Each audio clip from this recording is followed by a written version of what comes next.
संसार जीवन और मृत्यु का खेल है, केवल एक खेल जिसमें मोह माया के धागे हमारे शरीर की कठपुतली को सुख और दुख का नृत्य नचाते हैं।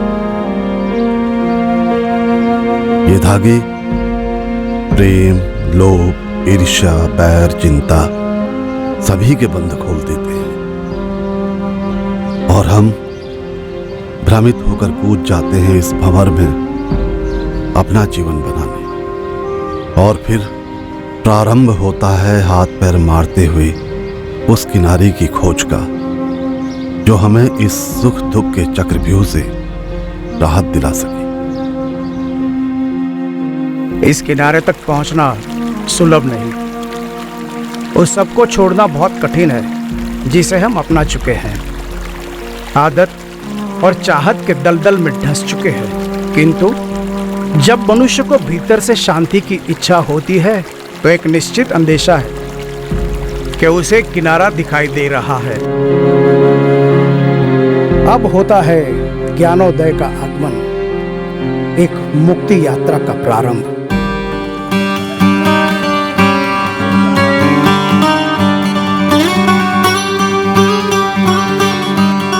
जो आज के लिए नहीं जिया वो जिया अभी तक क्या जिया। जब सबकी जिंदगी एक दिन खत्म होनी ही है तो फिर खुल के जियो। ये जिंदगी अगर खेल है तो जीतने के लिए खेलो। जमाने का कोई डर या दायरा ना पालो, अपनी मर्जी के मालिक बनो। बस वही करो जिसमें खुशी हो, जो ढेर सारा मजा दे।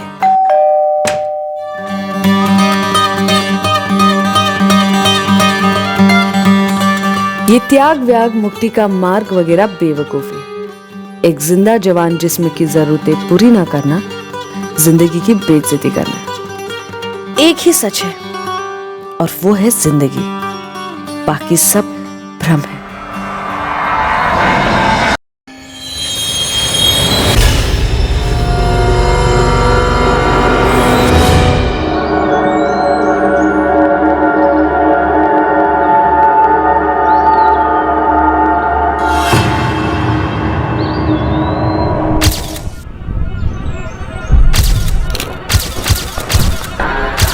मैडम जी, ये मोहन जायसवाल है, पुष्पा जी और नारायण काका का बेटा। ये रईस लोग हैं मैडम। चंदर, तुमने यहाँ इसे ऐसे ही लटके हुए देखा था? हाँ मैडम, आज सवेरे देखा था। दूर से देखा तो कुछ समझ नहीं आया, पर पास जाके देखा तो उसका खून ठंडा पड़ चुका।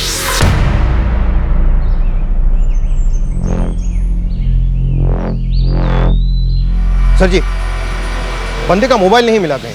पांडे, आसपास देखो, शायद कोई शराब की बोतल हो। जी सर। तो सुसाइड लगता है। लेकिन यहाँ 2 ग्लासेस पड़े हैं और सुसाइड अकेले किया जाता है, नहीं?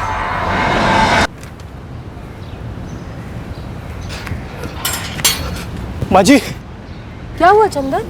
माँ जी, वो आपके खेत में। क्या हुआ? जी वो मोहन पेट से लटक गए। क्या? जी माँ जी।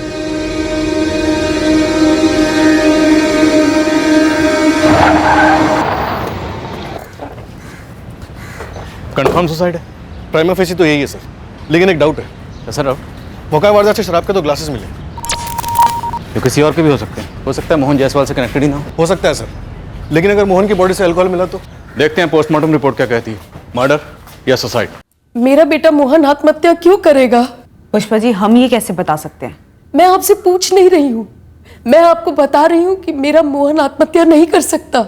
अच्छा ये बताइए, वो खेतों में क्यों गया, कब गया, किसके साथ गया? कल शाम करीब 7:30 बजे गया था। कौन था साथ में? ये नहीं बताया उसने। लौटने में देर होगी अम्मा, बाहर ही खाना खा लूंगा। अरे 10 मिनट में बन जाएगा खाना, खा कर जा। नहीं अम्मा, चलता हूँ। अरे पर कहाँ जा रहा है, क्या काम है? जरूरी काम है अम्मा, आप टेंशन ना लो। पुष्पा जी, मोहन रात को घर नहीं लौटा, आपको टेंशन नहीं हुई? मुझे क्या पता था कि अब वो लौटेगा ही नहीं।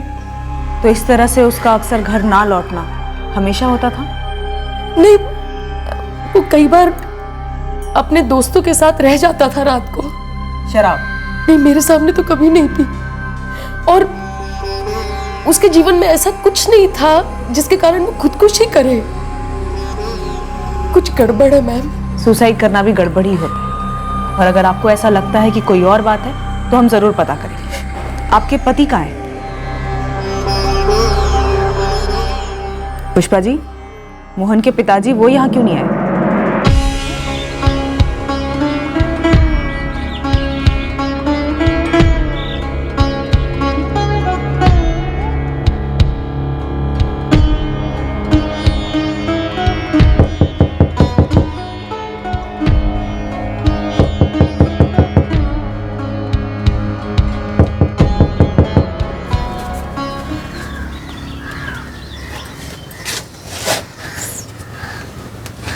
हाँ पुष्पा, हमारा बेटा मोहन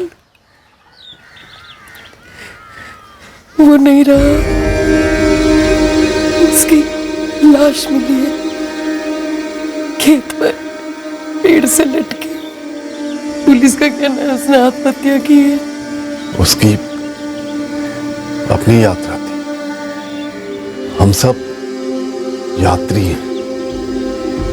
कोई अपनी मंजिल पर पहले पहुंचा तो उसके लिए रोना क्यों?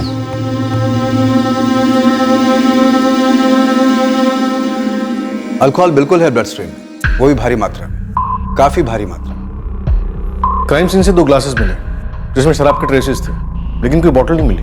डॉक्टर, क्या आप ये सजेस्ट कर रहे हैं कि मोहन ने इतनी शराब पी रखी थी कि खुद गले में फंदा डालकर पेड़ पर चढ़कर सुसाइड कर पाना मुश्किल था? सवाल तो उठ रहे हैं इंस्पेक्टर, क्योंकि इतनी शराब पीने के बाद इतना मजबूत फांसी का फंदा बांधना,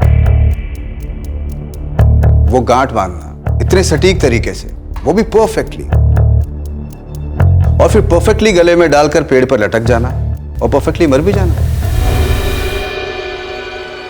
इतनी शराब पीने के बाद एक एवरेज इंसान 4 कदम सीधे चल भी नहीं सकता इंस्पेक्टर। तो फिर शराब पी नहीं गई होगी, बल्कि पिलाई गई होगी। मुझे 2 ग्लासेस मिले, वो जरूर मोहन से कनेक्टेड होंगे, इसके साथ जरूर कोई रहा होगा। मोहन की मां दावे के साथ कह रही है कि मोहन के पास सुसाइड करने की कोई वजह नहीं थी। दाल में काफी कुछ काला। मोहन रात को खेत पर किसके साथ जा सकता था? मुझे पता नहीं मैडम, शायद राहुल को पता होगा। राहुल मोहन का दोस्त है? आपके पास नंबर है उसका? नहीं, मोहन का दोस्त नहीं, वो हमारा दूर का रिश्तेदार है। शायद मोहन के मोबाइल में आपको उसका नंबर मिल जाएगा। हमें अभी तक मोहन का फोन नहीं मिला है। वैसे हमने उसके कॉल रिकॉर्ड्स मंगवाए हैं। ये राहुल रहता कहाँ है? मुझे समझ में नहीं आ रहा मैडम कि मोहन ने ऐसा क्यों किया। पहले उसके पापा घर छोड़कर चले गए, फिर मोहन ने ये, बेचारी पुष्पा अकेली रह गई। देखो राहुल, 23 जुलाई की रात को मोहन खेत में अकेला नहीं था। हमें पूरा शक है कि वो किसी के साथ बैठ के पी रहा था, और हमें ये भी डाउट है कि ये सुसाइड नहीं है। मोहन किसके साथ था मैडम? वही मैं तुमसे पूछ रही हूँ। मोहन काफी करीब था तुम्हारे। आप मुझ पर शक कर रही हैं? मैं तुमसे पूछ रही हूँ, क्योंकि तुम मोहन के सबसे करीब थे तो शायद तुम्हें पता हो उस रात वो खेत में बैठ के किसके साथ पी रहा था। मैडम, मैं शराब टच तक नहीं करता, लेकिन हाँ, मोहन अक्सर अपने दोस्त विकास प्रसाद के साथ पीता था। सर कहीं और बैठकर पी रहे होंगे, फिर लास्ट पैक ग्लास में पकड़कर खेत पहुंचे हों और खाली बोतल पुरानी जगह ही छोड़ दी हो। या सर ऐसा भी हो सकता है कि वो लास्ट किसी बार में पी रहे हों और फिर वहाँ से पैक बनाकर सीधा खेत पे पहुँचे हों, इसलिए शायद आपको बोतल ना मिली।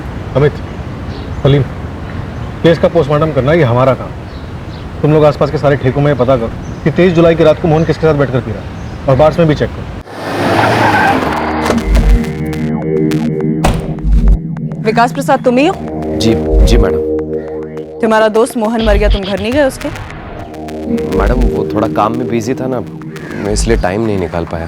23 तारीख की रात को तो बड़ा टाइम निकाल पाए थे, उसके साथ बैठकर जमकर पी थी। चल उठा रस्सी और बता कैसे फंदा बनाया था। सर मैं उस रात मोहन के साथ था ही नहीं। बेटा रस्सी उठा, रस्सी उठा और बता कि कैसे फंदा बनाया, कैसे गांठ बांधी, कैसे अपने दोस्त को जिंदा पेड़ पर लटका दिया जो नशे में धुत था। सर आप कह रहे कि वो मेरा दोस्त था, तो मैं अपने दोस्त को कैसे मार सकता हूँ जान से? अक्सर गहरी दुश्मनियां गहरी दोस्ती से ही पैदा होती, और रंजिश की गांठ को फांसी का फंदा बनने में ज्यादा वक्त नहीं लगता। सर मेरी और मोहन की कोई रंजिश नहीं थी, हम तो बहुत पुराने दोस्त थे। तेरी मोहन के घर पे और हॉस्पिटल में गैर मौजूदगी इस बात का सबूत दे रही है। मैडम मैंने आपको पहले से ही कहा है, मैं उस रात काफी बिजी था। तो नजरें क्यों चुरा रहे हो? मेरी आंखों में देखकर बोलो कि तुम उस दिन बिजी थे। पिछले 1 महीने से हम दोनों में अनबन चल रही थी। वो हम जानते हैं। दिनेश साहब, पहली बार पे चौका लगा है, सीधा उसी बार पे पहुंचा हूँ जहां मोहन का बैठना फिक्स था। किसके साथ बैठता था? अपने दोस्त विकास प्रसाद के साथ। लेकिन साहब कुछ दिनों से दोनों यहाँ दिखे नहीं थे और 23 जुलाई की रात को तो पक्का वो यहाँ नहीं आए थे। और क्यों बैठना बंद किया दोनों ने? ये तो साहब सलीम ने खुद निकाला है, वही बताएगा। हाँ दिनेश सर, ये विकास प्रसाद यहीं चौरीपुर में ऑटो स्पेयर पार्ट्स की दुकान चलाता है। अब इसको हाईवे से लग के दुकान लगानी थी। एक गाला भी देख रखा था इसने, जो कि इसके दोस्त मोहन जायसवाल का था, लेकिन मोहन ने वो किसी कमल विश्वकर्मा को दे रखा था किराए पे।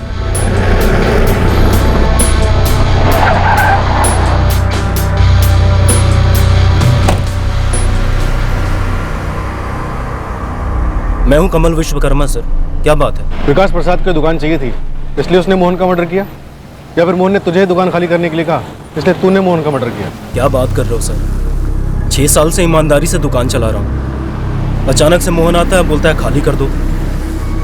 सर मैंने ऑफर भी दिया, 20% किराया बढ़ाकर दूंगा। ना ना ना ना, किराया बढ़ाकर नहीं चाहिए मुझको भैया। कमल भाई, आप हमारी दूसरी वाली दुकान में शिफ्ट हो जाओ, सेम ही किराया होगा। 6 साल से खून पसीना बहाकर ये धंधा जमाया है। हाईवे है तो धंधा है, और यहाँ लोग मुझे जानते हैं, पहचानते हैं। कहीं और जाऊंगा तो 6 साल और लगेंगे धंधा जमाने में, और ऐसा धंधा नहीं होगा।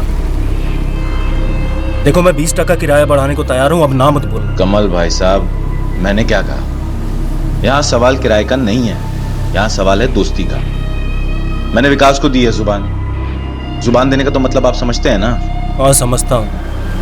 तुमने मुझे जबान तो नहीं दिया, लेकिन 6 साल से हम लोगों के बीच एक समझौता तो था, जो कि तुम तोड़ रहे हो। मेरी जगह तुम होते तो कैसा लगता? ऊपर से बाल बच्चे वाला आदमी हूँ, जरा इंसानियत के नजरिए से देखो मेरे भाई। देख, धंधे में मैंने कभी दोस्ती नहीं ली, और तू उस आदमी की इंसानियत बता रहा है मुझे। मार्केट से 1 लाख रुपए उठाकर तुझे दिया डिपॉजिट।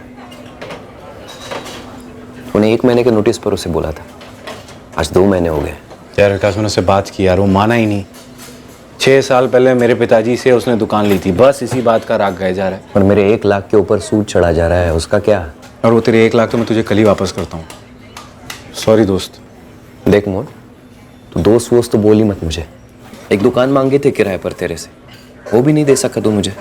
क्या करता? उस कमल भाई को धक्के मार के निकलवा देता उसकी दुकान से, उसका सारा माल बाहर भिजवा देता। क्या करता बोल? नहीं हो सकता था तो जुबान क्यों दी? और जब दे दी तो जमीन आसमान एक कर देता मुझे देने के लिए। तेरी जगह अगर मैं होता ना मोहन, तो मैं ऐसा ही करता। और उसके बाद हम लोग नहीं मिले सर। मेरे डिपॉजिट के पैसे भी उसी के पास थे, पूरे 1 लाख। अब पता नहीं उसकी माँ देगी कि नहीं। और आप लोग मेरे ऊपर स्टोरी बनाए जा रहे हैं सर। हमने स्टोरी बनाई होती ना, तो तेरी और तेरे दोस्त मोहन की रंजिश की स्टोरी कभी सामने नहीं आती। तेरे हाथ से दुकान गई, तेरा डिपॉजिट वेस्ट हो गया, रंजिश का सरकारी भंडार हो गया तू। सर मैंने मोहन को नहीं मारा। तो ये बता कि कैसे मारा? मैं बस इतना कहूंगा कि मुझे भी बहुत दुख हो रहा है कि मोहन नहीं है, और पिछले 1 महीने से हमारी बातचीत बंद थी, और 23 जुलाई को मैं उसके खेत पर नहीं था। तो फिर कहाँ थे?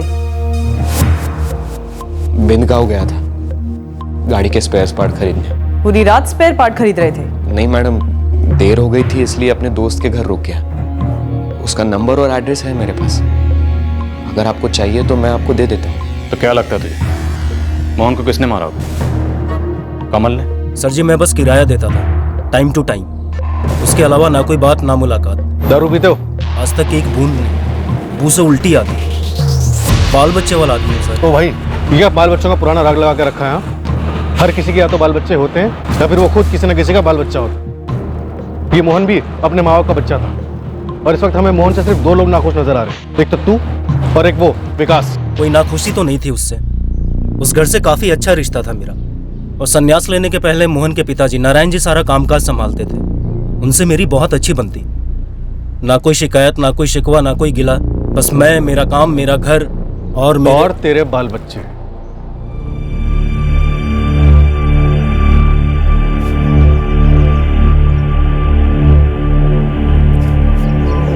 पुष्पा बहन, और इंतजार करना ठीक नहीं होगा। रुकिए पंडित जी, मैंने भेजा है चंदर को मोहन के पिता को बुलाने के लिए। उनके बिना मैं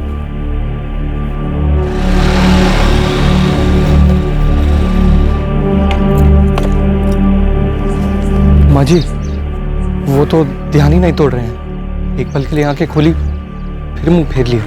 नारायण काका, नारायण काका, काका चलिए ना, मोहन को अग्नि देनी है। चलिए ना काका। काका,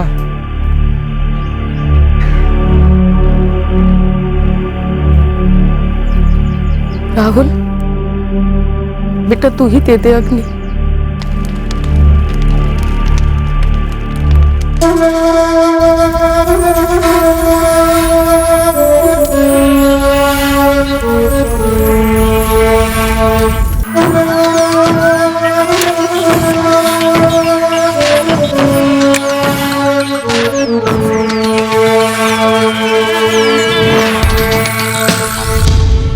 दिनेश सर विकास के फोटो के साथ घुमा, चौरीपुर से लेकर पाठक नगर तक, एक भी शराब की दुकान नहीं छोड़ी। लेकिन 23 की रात को विकास प्रसाद को किसी ने नहीं देखा। और ना ही सर मोहन जायसवाल को किसी ने देखा। तो फिर मोहन के खून में इतनी सारी शराब आई कहाँ से? जमीन से या आसमान से? सर कोई अलग ही एंगल हो। लेकिन अलग एंगल जमने के लिए जामन तो लेकर आओ। मोहन के बाप ने 5 साल पहले संन्यास लिया था, क्यों लिया था? कहीं उसका इस कांड से कोई लेना देना तो नहीं? माँ का एंगल देखो, कोई लड़की वड़की का एंगल हो सकता है। जाओ तुम लोग कूद पड़ो और अगली बारी खाली हाथ मत आना।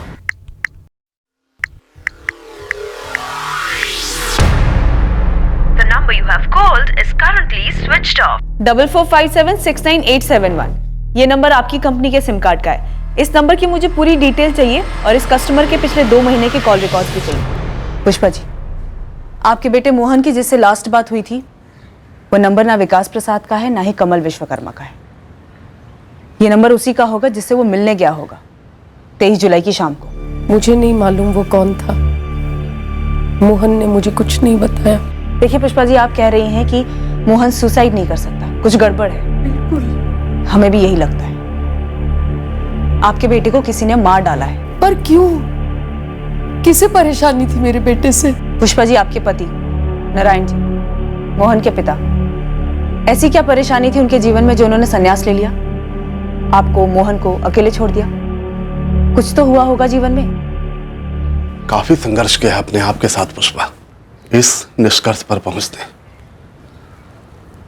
मैं सारी माया से मुक्ति चाहता हूं।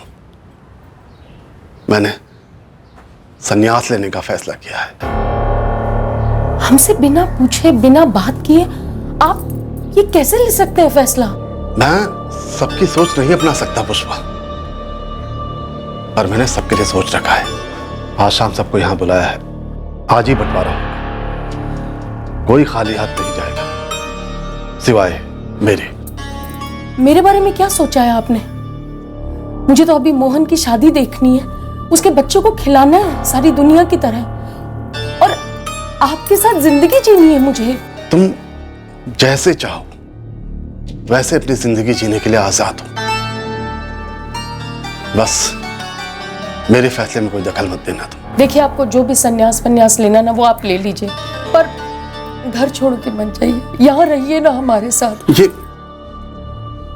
साथ ही तो सबसे ज्यादा चुभता है पुष्पा। अब साथ सिर्फ नाथ के साथ है। वो तो मोहन को अग्नि देने भी नहीं आए। नारायण जायसवाल को ऐसी कौन सी चिंता सता रही थी जो बेवक्त नाथ का साथ पाने चले गए? और कहीं यही चिंता उनके बेटे मोहन को तो नहीं सता रही थी? लेकिन उसने सन्यास की जगह सीधे समाधि ही ले ली। सर, सुसाइड का एंगल तो लगभग रूल आउट ही करते हैं। 23 जुलाई की शाम को मोहन को जिस नंबर से फोन आया था वो कंटिन्यूअसली स्विच ऑफ है। सर, कुछ तो गड़बड़ है।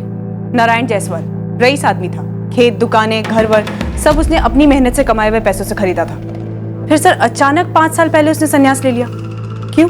जायसवाल परिवार की पूरी हिस्ट्री खंगालो और मोहन जायसवाल को जो फोन आया था उसकी डिटेल निकलो। कत्ल हुआ तो जाहिर सी बात है कोई न कोई वजह तो होगी।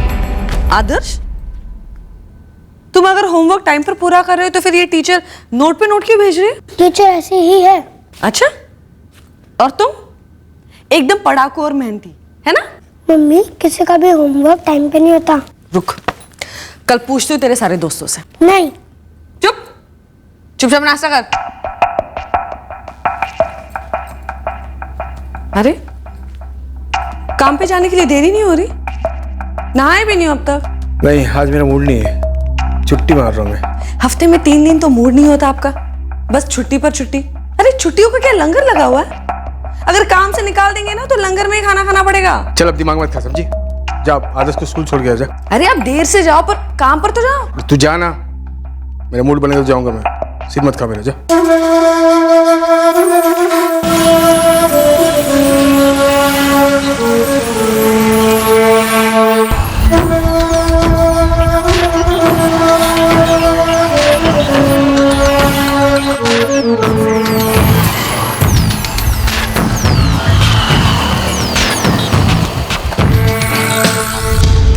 फोर 4576987 नहीं जी, ये मेरा मोबाइल नंबर नहीं है और मेरा नाम विवेक मिश्रा भी नहीं है।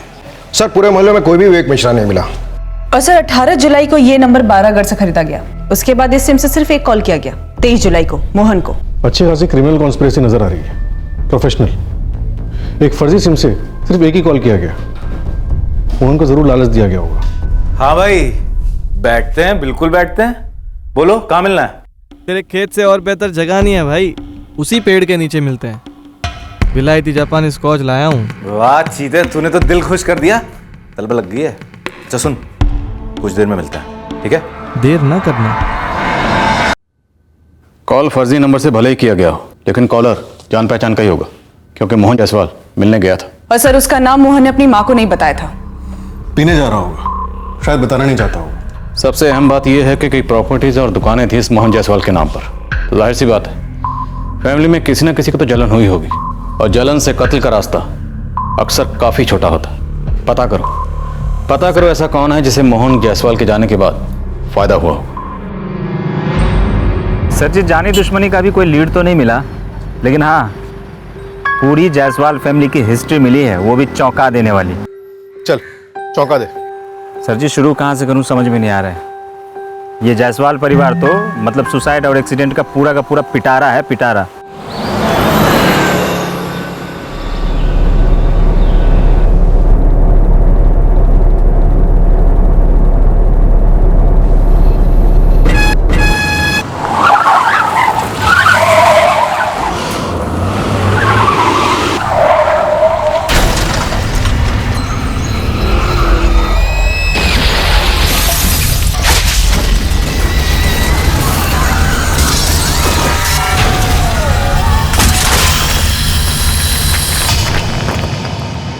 सर साल 2003 की बात है। ये नारायण जायसवाल के बड़े भाई हरिनाथ जायसवाल और उसकी पत्नी मंजू जायसवाल दोनों एक्सीडेंट में मारे गए थे। तो एक्सीडेंट में कुछ गड़बड़ थी? बस एक्सीडेंट था, काफ़ी सारे लोग अल्लाह को प्यारे हो गए थे। कुछ बिसेक पिटारे में हाथ डाल सलीम, कुछ काम का निकाल। सर बड़े भाई और भाभी की मौत से सुना है नारायण जायसवाल काफ़ी हिल्स आ गया था। संन्यास का यही कारण था? ये तो पता नहीं मैडम, लेकिन हरिनाथ के 4 बच्चे थे। मतलब? यही तो चौंका देने वाली बात है सर। फैमिली की हिस्ट्री का सच आप तो झूठी समझेंगे। तो सुनाएगा तब समझेंगे ना। हरिनाथ की बड़ी बेटी पूजा गुप्ता, उससे शुरू करता हूँ।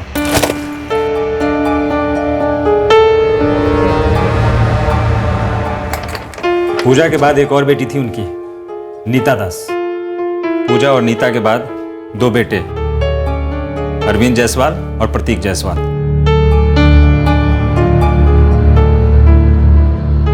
और क्या हुआ इनका? पहले तो सुनिए नीता दास की स्टोरी।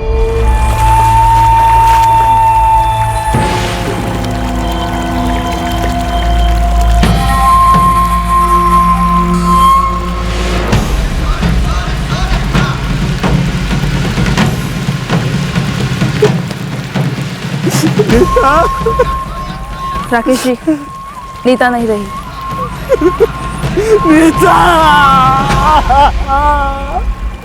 नीता दास की लाश मिली भौरा तालाब में, चित्रापुर में। 2012 में? जी। और उसे सुसाइड माना गया? केस दर्ज हुआ था कहीं? सर चित्रापुर का केस था, आप लोग तो डिटेल्स आसानी से निकलवा सकते हैं। और सस्पेंस सुनिए, ये पहला और आखिरी वाकया नहीं था उस खानदान में। कोई और भी है? अरविंद जायसवाल, दोनों भाइयों में बड़ा और दोनों बहनों से छोटा।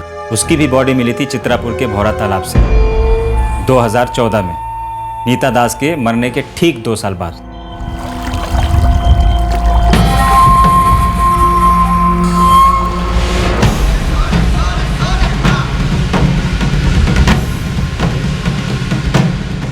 सबसे बड़ी बहन पूजा और सबसे छोटा भाई प्रतीक, ये दोनों इस वक्त कहाँ हैं? इसे तो लोकेट नहीं कर पाए हम। हाँ, लेकिन पुष्पा जी जरूर बता सकती हैं कि ये दोनों कहाँ हैं। सब बड़ी अजीब बात है।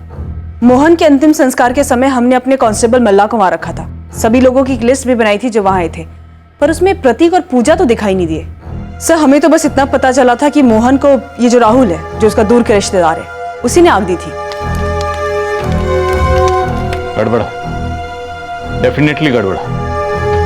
नैनान जायसवाल के भैया और भाभी एक्सीडेंट में मारे जाते हैं और उनकी मझली बेटी नीता और मझला बेटा अरविंद सुसाइड करते हैं। दोनों एक ही तालाब में डूबकर सुसाइड करते हैं 2 साल के अंतर में।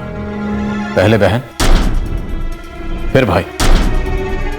और सर, अब इस मोहन के केस में भी लग रहा है सुसाइड है, पर आसार सारे मर्डर के नजर आ रहे हैं। तो शायद इस केस में भी पिछले दोनों केसेस की तरह सुसाइड दिखाने की कोशिश की गई, लेकिन एक्चुअली में मर्डर हो।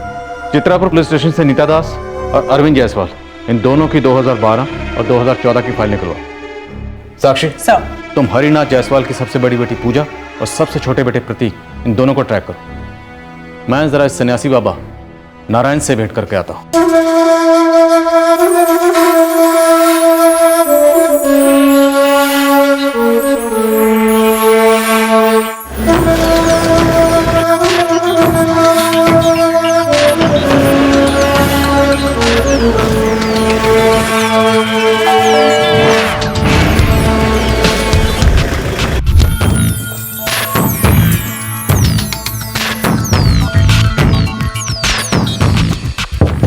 दो 2012 नीता दास, अरविंद जायसवाल 2014।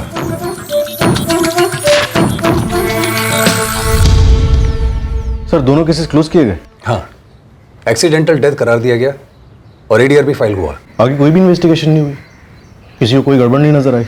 भाई बहन 2 साल का गैप, एक ही जगह पे एक्सीडेंटल डेथ, ये तो टू मच हुआ ना सर? मैं एक्चुअली इस पोस्ट में 2015 से हूँ। मेरे आने से पहले एसएचओ रमेश चौबे यहाँ थे। ये दोनों केस वही दिख रहे थे। चौबे जी का नंबर है आपके पास?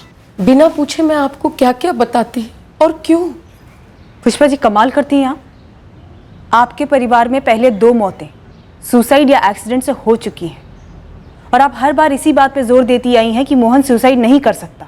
तो क्या पुष्पा जी आपको नीता और अरविंद के केस में भी यही लगता है कि उन्होंने सुसाइड नहीं किया है, उनका कत्ल किया गया है? देखिए, हमारा घर अनहोनियों का गढ़ है। जिस घर का आदमी जीवन के बीचों बीच संन्यास ले ले, उस घर के बारे में क्या कह सकते हैं। मेरे पति ने अरविंद और प्रतीक दोनों को अपना अपना हिस्सा दिया। नीता की शादी कराने में तो हमारा तेल निकल गया। पुष्पा जी, पहले नीता, फिर अरविंद और अब मोहन। हमें ये लगता है कि ये सारी मौतें मर्डर्स हैं जो कोई करवा रहा है। ये पूजा और प्रतीक कहाँ हैं? पूजा अपने पति कपिल के साथ गिरीश नगर में रहती है। नंबर और एड्रेस दीजिए, और प्रतीक का भी। आप नीता और अरविंद के देहांत की खबर तो निकाल पाई, पर प्रतीक के मौत की खबर नहीं निकाल पाई। प्रतीक 1 महीना पहले चल बसा है। क्या? जी। सुसाइड या एक्सीडेंट? एक्सीडेंट में मारा गया।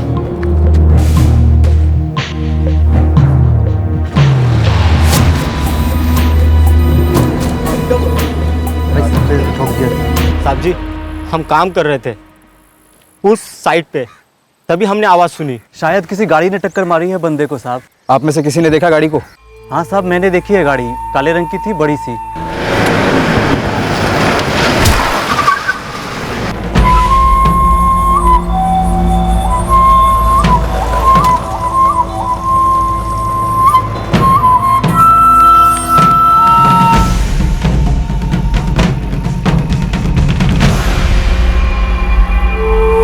प्रतीक चौरीपुर छोड़कर पाठक नगर चला गया था, ऐसा मैंने सुना। पुष्पा जी, मोहन को मिला के पिछले 4 सालों में आपके परिवार में 4 जवान लोगों की मौतें हो चुकी हैं। मेरे मोहन को किसने मारा है? पुष्पा जी, हमें ये लगता है कि ये वही है जिसने बाकी 3 लोगों को मारा है, और इसका पता हम सबूत के साथ लगाएंगे। संसार जीवन और मृत्यु के बीच का खेल है।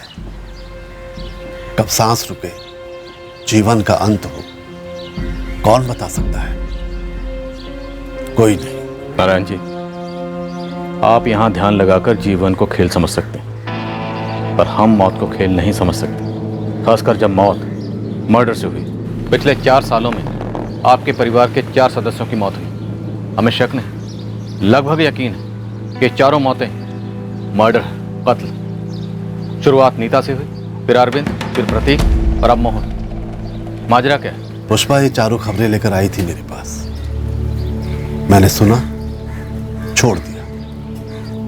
सब कुछ छोड़ चुका हूं मैं। सबसे पहले परिवार का स्नेह। और इस वैराग्य का कारण आपके बड़े भैया हरिनाथ और भाभी मंजू की मौत। सही पहचाना आपने। हरि भैया की मौत से मैं इतना डर गया, मानो आत्मा सिकुड़ गई। फिर लगा व्यर्थ है ये जीवन। जहां सांस लेते वक्त भय जाता हो और निकलते वक्त चिंता निकलती हो, बस त्याग दिया सब कुछ। और आपके पीछे आपके परिवार के 4 सदस्यों ने बेवक्त इस दुनिया को छोड़ दिया। आप मुझसे क्या जानना चाहते हैं इंस्पेक्टर? जो लोग गए हैं मैं उन्हें वापस बुलाऊं? पूछो उनसे कि भाई ऐसा क्या हुआ जो आप बेवक्त चले गए? जबकि बेवक्त कुछ होता नहीं है। कर्मों के काल चक्र में सब कुछ सही वक्त पे होता है। और अगर इतनी ताकत होती मुझ में, तो सबसे पहले मैं अपने हरि भैया और भाभी को नहीं रोकता। व्यर्थ है ये सारी बातें। मैं बस इतना कहूंगा कि मैंने अपनी जिम्मेदारी अधूरी नहीं छोड़ी है।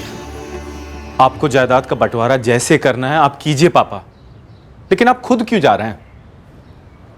मेरा इस संसार में मन नहीं है मोहन। पूजा कपिल के साथ खुश है, नीता राकेश के साथ, अरविंद और प्रतीक भी बड़े हो गए हैं, तुम्हारी तरह अपना देख लेंगे। मेरा जो कुछ भी था वो अब सब आप लोगों का है। सबको उसका हिस्सा मिलेगा। मैंने अपनी समझ के अनुसार न्याय करने का प्रयास किया है। अब कहीं कोई 19-20 हो जाए तो मुझे क्षमा कर देना।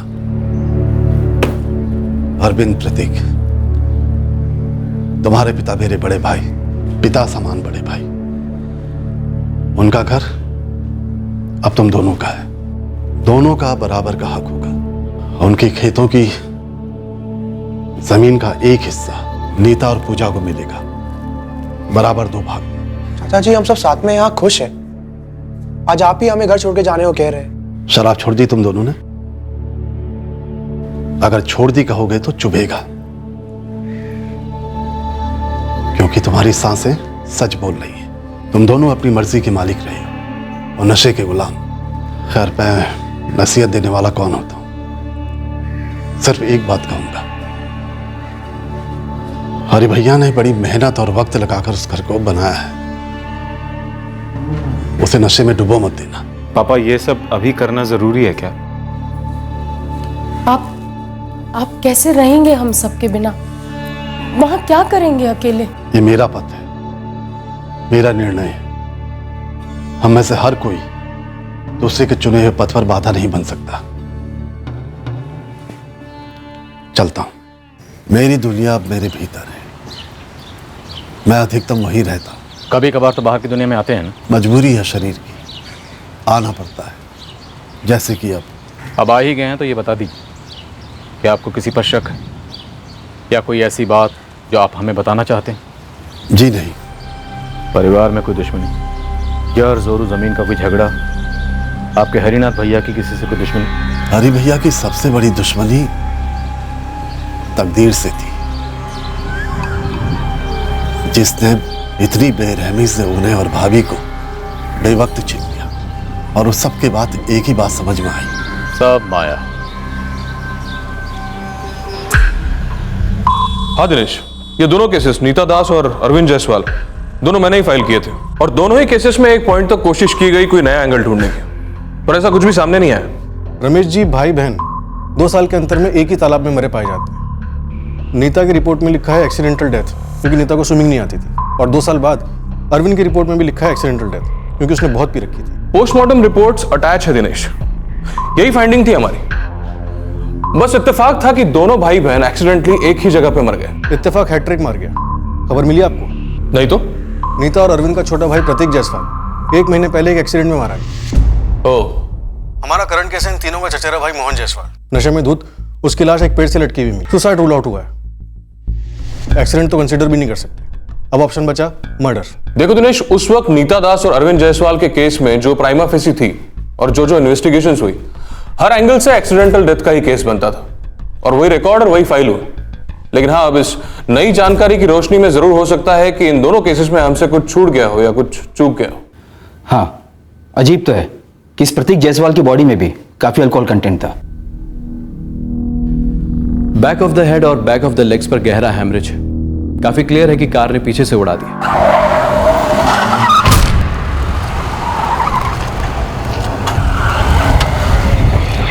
विक्टिम के ब्लड स्ट्रीम में अल्कोहल लेवल्स काफी एलिवेटेड है। ये प्रिज्यूम किया जा सकता है कि विक्टिम ने नहीं देखा कि वो कहां चल रहा है और गाड़ी के सामने आ गया, या गाड़ी आउट ऑफ कंट्रोल होगी और इसे उड़ा दिया। अल्कोहल सिर्फ एक इत्तेफाक हो सकता है, पर ये हिट एंड रन का केस जरूर लगता है। साइट पर काम कर रहे मजदूरों ने एक ब्लैक एसयूवी की बात की थी। हमने काफी खोजा पर कुछ हाथ नहीं लगा। सर, ये प्रतीक जायसवाल तो चौरीपुर छोड़ चुका था ना, फिर आपको उसका यहाँ चौरीपुर का एड्रेस कैसे मिला? उसके ड्राइविंग लाइसेंस पर चौरीपुर का एड्रेस था, तो हम वहां गए। जब हम वहां गए तो पता चला कि वहां कोई गणेश पांडे रह रहा है।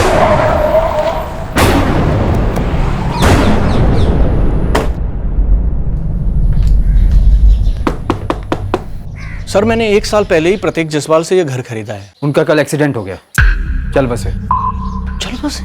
उनके ड्राइविंग लाइसेंस पे यहाँ का एड्रेस था, तो हम यहाँ आ गए। लेकिन सर, वो 1 साल पहले यहाँ से पाठक नगर शिफ्ट हो गए हैं। रुकिए आप, मेरे पास उनके चाचा और उनके चचेरे भाई का नंबर होगा। अगर एड्रेस होगा तो वो भी। हाँ, कहीं लिखा होगा सर। सर, इतना ही नहीं, मेरे पास प्रतीक का पाठक नगर वाला एड्रेस भी लिखा होगा। मैं रुकिए, मैं देता हूँ अभी। हमें पाठक नगर का एड्रेस मिला तो हम उसके चाची के घर गए ही नहीं, बस एक कांस्टेबल भेजकर इन्फॉर्म कर दिया उनके भतीजे की मौत के बारे में।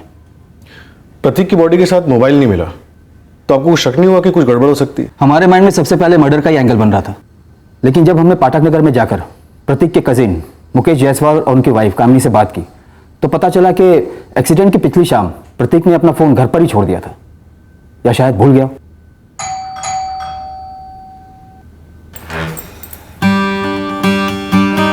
जी, ये प्रतीक जायसवाल यहीं रहता था? था का मतलब? यही रहता है, मेरा देवर है।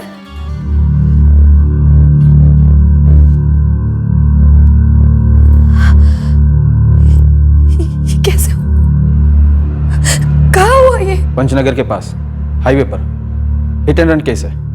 अभी हम गाड़ी ढूंढ रहे हैं। पर ये बताइए, परसों रात से प्रतीक गायब है, कल एक्सीडेंट हुआ, आपने इसे एक बार भी कॉल नहीं किया और ना ही पुलिस में कंप्लेंट दर्ज करवाई।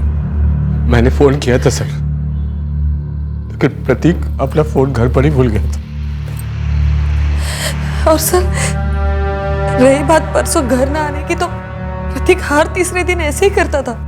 किसी को भी बिना बताए चला जाता था, कहाँ जाता था, क्या करता था, किसी को भी नहीं पता था। काफी शराब पी रखी थी इसने। लत थी, भयंकर लत। ये मुकेश जायसवाल प्रतीक की बुआ का लड़का है। और प्रतीक यहाँ चौरीपुर से जाके उनके साथ पाठक नगर में रह रहा था। ऐसा ही बताया था मुकेश और कामिनी ने। गाड़ी पे कोई प्रोग्रेस? Black SUV? अभी तक नहीं। ये प्रतीक जायसवाल एक्सीडेंट केस, वहाँ नीता दास और अरविंद जायसवाल केस, और अब ये मोहन जायसवाल केस, ये चारों केसेस एक्सीडेंट या सुसाइड नहीं बल्कि किसी मर्डर की साजिश हो सकते हैं। और इस साजिश के पीछे कोई एक ही मास्टरमाइंड हो सकता है। जी हाँ, मैं नीता का पति बोल रहा हूँ, राकेश दास। आप जरा चित्रापुर से यहाँ चौरीपुर थाने आ जाइए, आपसे एक जरूरी बात करनी है। किस बारे में? आपकी पत्नी नीता के डेथ के बारे में।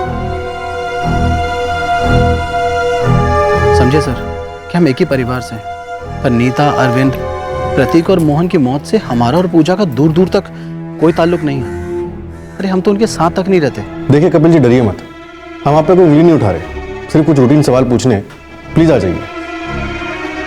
क्या बात है? वो लोग हमें क्यों बुला रहे हैं? जी, मुकेश सो रहे हैं। मैं उनकी पत्नी कामिनी बोल रही हूँ।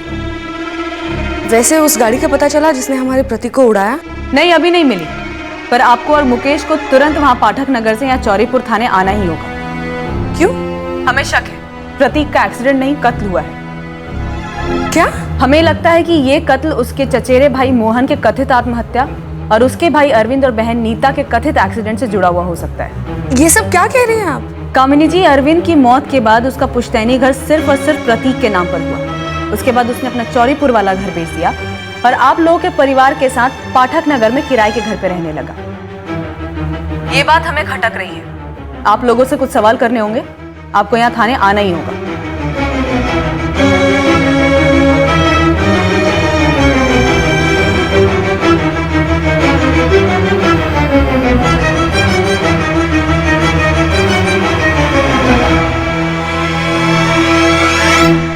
हमें पूरा शक था कि चारों डेथ्स कनेक्टेड हैं। अब हमारे शक को यकीन में बदलने के लिए जरूरत थी कि हम इन चारों केसेस की गहराई तक जाएं और इन्हें आपस में जोड़ने वाली कड़ियों को ढूंढ निकालें। मोहन जायसवाल का सुसाइड मर्डर नहीं लगता तो ये बाकी के तीनों केसेस भी गुमनामी के समंदर की गहराइयों में दफन पड़े रहते। अब पिटारा जो खुल गया था तो हमने भी कमर कस ली और उसमें हाथ डाल दी। क्या इन चारों केसेस का पर्दाफाश होने से पहले एक और एक्सीडेंट होने वाला था या खुलेआम मर्डर?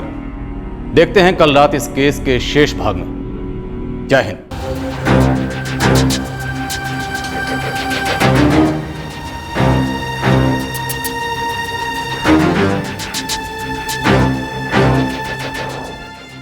अब इन चौड़ीपुर वालों को क्या पूछना है? ये वही जाने। अब बुलाया तो जाना पड़ेगा। प्रतीक ने तुम्हें कुछ बताया था? कहाँ जा रहा है, किसके साथ जा रहा है? नहीं, उसने मुझे कुछ नहीं बताया था और मुझे जितना मालूम था वो मैंने बता दिया था। अब ये चौरीपुर थाने वाले कह रहे कि फिर से पूछेंगे। नीता के माँ बाप तो बहुत पहले ही गुजर चुके हैं, 2003 में। हाँ, उनको याद करके वो कभी कभी रो लेती थी, लेकिन उसके अलावा उसको कोई बड़ी परेशानी नहीं थी। राकेश, तुमने अपनी स्टेटमेंट में कहा है कि नीता अक्सर भौरा तालाब के पास अकेले घूमने के लिए जाती थी, जहां वो एक दिन अचानक डूब के मर गई। जी हाँ साहब। क्यों जाती थी नीता वहाँ? मुझे भी नहीं मालूम। मैं जिला परिषद में नौकरी करता हूँ। जब भी मैं दफ्तर में होता हूँ वो मेरे पीछे टहलने को चली जाती थी। उसको टहलने का शौक था।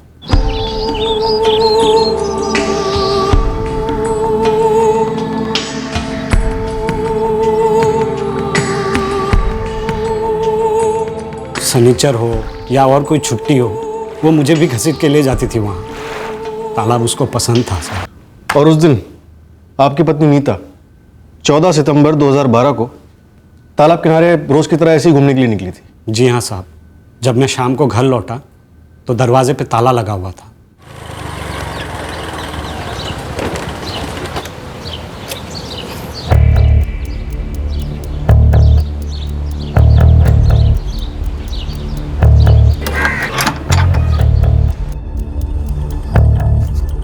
मैंने काफ़ी इंतज़ार किया नीता के लौटने का। जब फ़ोन भी नहीं लगा तो मैं उसे गांव के गलियों में ढूंढने लग गया। फिर मुझे बहुत चिंता होने लगी। मुझसे रहा नहीं गया, मैं सीधा थाने आ गया। एक्चुअली राकेश ने हमें खुद बताया था कि उसकी पत्नी को अकेले टहलने का शौक था और वो अक्सर भौरा तालाब के किनारे बैठा करती थी। आप उसी रात गए थे तालाब पर देखने? जी नहीं, अगले दिन सुबह एक गाँव वाले ने उसकी लाश पानी में तैरते हुए देखी। मौत फेफड़ों में पानी भरने से हुई है, जो नॉर्मली डूबने पर होता है। इनके पति कह रहे हैं कि तैरना नहीं जानती थी नीता दास। हो सकता है कि पैर फिसल के गिर गए हो तालाब में। सितंबर होने के कारण काफी बारिश हुई थी, तालाब भरा हुआ था। पर रमेश जी, था तो तालाब ही ना, कोई नदी या समंदर तो था नहीं कि पानी का बहाव खींचकर किसी को अंदर ले जाए। और नीता दास तैरना नहीं जानती थी। अब जो इंसान तैरना ना जानता हो वो पानी के अंदर इतनी गहराई तक क्यों जाएगा कि डूब जाए? आपको ये थ्योरी अटपटी नहीं लगी? लगी थी, और यही सवाल हमने भी राकेश दास के सामने उठाए थे। लेकिन काफी खंगालने के बाद भी हमें ऐसा कोई भी एंगल नहीं मिला शक करने का जिससे कि कोई गड़बड़ की तरफ इशारा हो। सबसे पूछताछ की थी, उसके चाचा चाची से, उसके कजिन मोहन से, उसकी सिस्टर पूजा से, उसके दोनों भाई अरविंद और प्रतीक से भी, जो उस वक्त जिंदा थे। हर एंगल टटोला था। राकेश दास की तरफ से कोई दहेज की मांग थी? नहीं नहीं, ऐसा तो कुछ नहीं था। नीता की तो शादी नहीं हो रही थी। उसके बाद राकेश मिला और वो अकेला लड़का था, ना कोई माँ बाप ना भाई बहन। और वो तो इतना सीधा था कि शादी भी वो किसी मंदिर या किसी कचहरी में करने की सोच रहा था।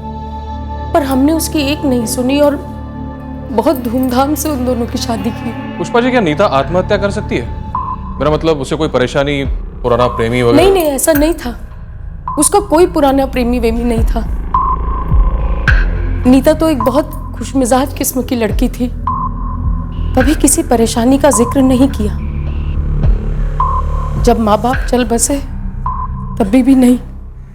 चित्रापुर में जितने लोग राकेश और नीता को जानते थे, सबसे पूछा हमने, पर ना ही कोई राकेश की तरफ से दबाव सामने आया जो सुसाइड इंडिकेट करे, और ना ही कोई मर्डर का मोटिव मिला। मैंने दोबारा शादी इसलिए नहीं की क्योंकि नीता मेरे अंदर जिंदा है साहब, मेरी सांसों में, मेरी यादों में। मैं उसके अलावा किसी और के बारे में सोच भी नहीं सकता था। ऐसा प्यार था हम दोनों में, आज भी ऐसा।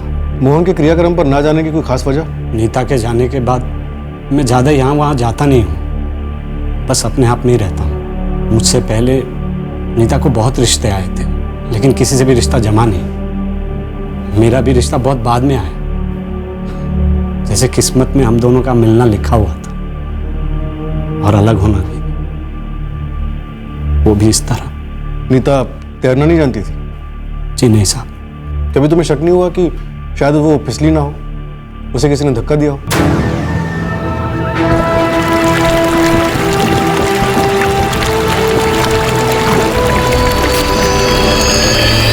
लेकिन कौन कर सकता है ऐसा? वही जिसे नीता की मौत से फायदा होने वाला था, फिर अरविंद की मौत से, फिर प्रतीक की मौत से, और आखिर में मोहन की मौत से।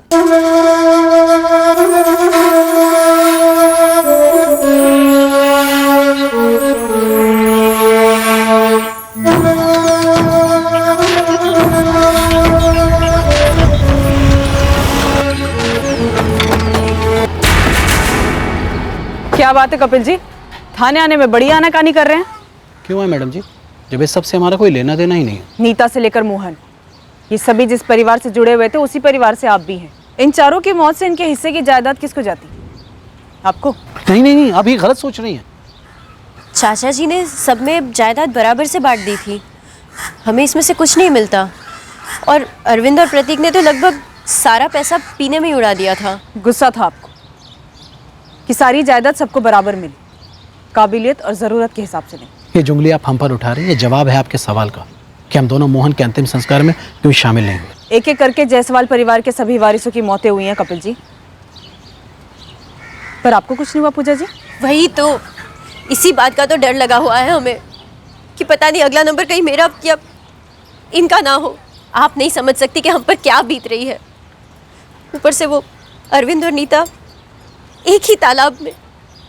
धीरज जी, इत्तेफाक तो नहीं हो सकता, ये हमें भी लगा था, क्योंकि जब अरविंद की बॉडी मिली तो मर्डर का एंगल ही सामने आया था।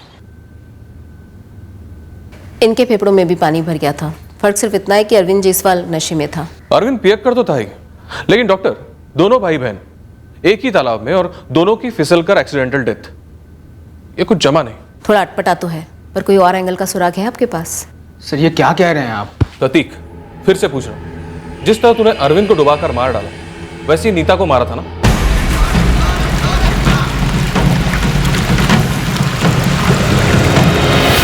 नीता तो तैरना नहीं जानती थी, लेकिन अरविंद जानता था, इसलिए तूने अरविंद को इतना पिलाया कि वो तैरने के लायक ही नहीं रहा, है ना? सर क्या बकवास है ये सर।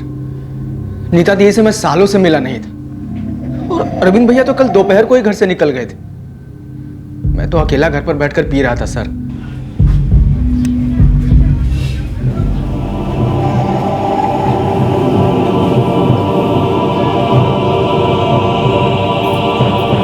अरविंद अकेला ही आता है साहब अपना माल लेने को, कल भी आया था, पूरा खंबा लेके गया।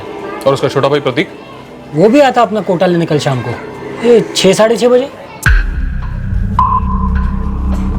अब अपना तो धंधा है ना साहब, तो दारू बेचते थे दोनों को, लेकिन उनका वो चाचा है ना, सन्यासी चाचा नारायण जायसवाल, उन्होंने उन दोनों को बहुत समझाया, लेकिन कुत्ते की दुम कभी सीधी हुई है साहब। जायदाद को लेकर दोनों भाइयों में आपस में बैर था क्या? काहे की जायदाद साहब, पी पाके दोनों ने सब कुछ खत्म कर दिया है। डाउट तो तगड़ा था, लेकिन मर्डर साबित करने के लिए कोई सुराग नहीं मिला। रमेश जी, नीता के अलावा अरविंद, प्रतीक और मोहन, इन तीनों ने मौत के वक्त पी रखी थी। अब सवाल यह है कि इन्होंने पी रखी थी या इन्हें पिलाई गई थी जानबूझ के, ताकि ये मौत एक्सीडेंट लगे। लगता है किसी ने इनके पेकड़ होने का पूरा फायदा उठाया।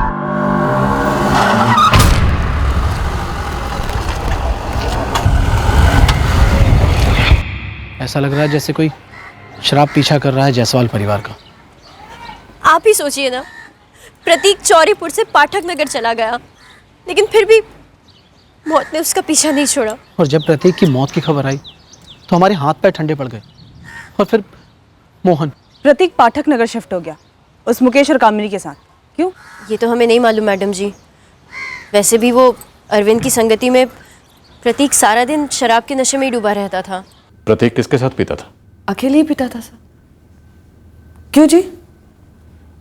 हाँ साहब, और वैसे उसने हमको कभी बताया भी नहीं कि किसके साथ पीता था। या वो यहाँ चौरीपुर से अपना मकान बेच के आप लोगों के साथ क्यों आके रहने लगा? दरअसल वो हमारे साथ रहने नहीं आया था, हम ही उसके साथ रहने लगे थे।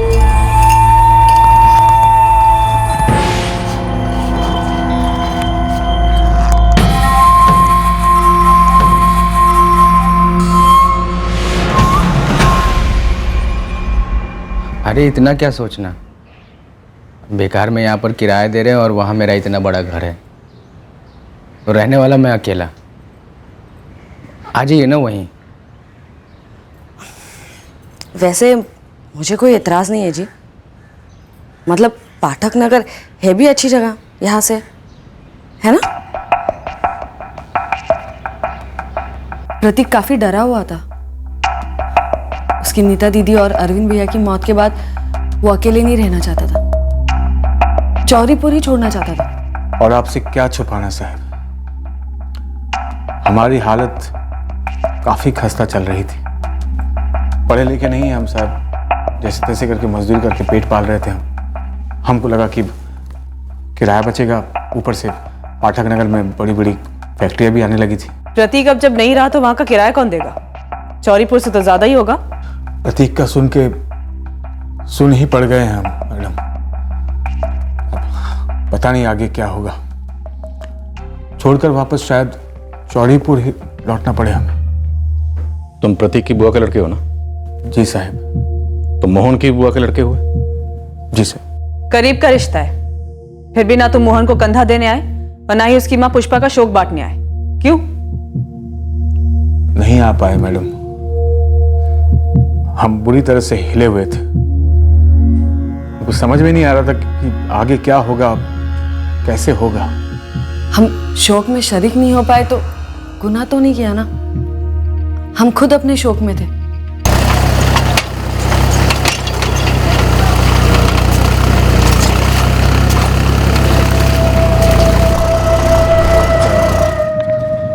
सलाम साहब।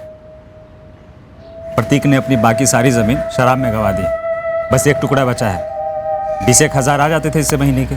जो अब या कपिल और पूजा को जाएंगे या फिर राकेश दास को, नीता के पति को? जी साहब, अरविंद और प्रतीक को मारकर ये खेत पूजा और कपिल के हो सकते हैं, लेकिन नीता को मारकर इन्हें क्या मिला? सब कुछ तो राकेश दास को गया, और मोहन के बाद उसका हिस्सा उसके माँ पुष्पा को जाएगा।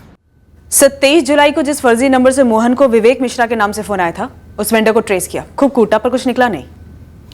प्रॉपर्टी का भी कोई एंगल बन नहीं रहा सर। अरविंद और प्रतीक पहले सब कुछ पी चुके थे, और नीता का जो कुछ भी था वो राकेश को गया। अब शायद राकेश को हटाने का प्लान बन रहा। सर, राकेश के बाद सारी प्रॉपर्टी पूजा और कपिल को जाएगी, और अब पूजा और कपिल को भी रास्ते से हटाने का प्लान बन सकता है सर। मोहन की प्रॉपर्टी पुष्पा जी को जाएगी, शायद अगला टारगेट वही हो। 4 मौतें हो चुकी हैं और पूरी पॉसिबिलिटी है कि चारों मर्डर्स हैं। पहले 2 वाकयात के बाद ही गहराई में जाने की जरूरत थी। खैर, हम एक और मौत अफोर्ड नहीं कर सकते। दिनेश, तुम्हें ये प्रॉपर्टी वाला एंगल सही नहीं लगता? सर, जो ग्राउंड रियलिटी है उससे तो नहीं लगता। तो जो भी ग्राउंड रियलिटी है उसे टटोलो, क्योंकि मेरा इंट्यूशन कहता है कि किसी ने जिंदगी और मौत के बीच का खेल शुरू किया है, और यह खेल बीच में ही रुका है। पर यह खेल कातिल नहीं जीत सकता, क्योंकि इस खेल को हमें जीतना है।